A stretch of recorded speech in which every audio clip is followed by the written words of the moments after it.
ku seliwa nkarhi muhaxi hungu leri rhangaka mahlweni namuntlha mukon'wana loyi a nga vuya khome goza ku vula leswaku Mamazalo n'wi khense ku hundza mpimo naswona vateki va mahungu va ri Mamazalo ri khense ngopfu goza kambe u ri masi lama vongo hende endhanga a xavi kokwalaho ko va khomisa hi le ndzeni. A hi yiseni mahlweni mahungu. Khale ka president wa Zimbabwe Robert Mugabe a ri ku burisani na varimbewu ra xisati u va byela hi ta xitolo xa yena xa switolatolani xo tshwukisa naswona u ri lava tolaka va ta tisola hikuva mali ya ntima ya huma hi September.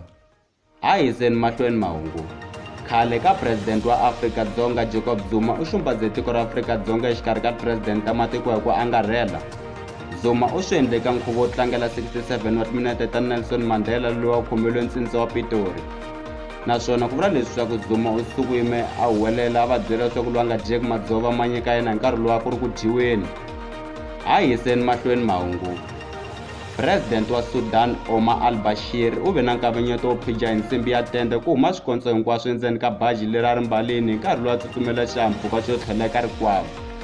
Inkombo.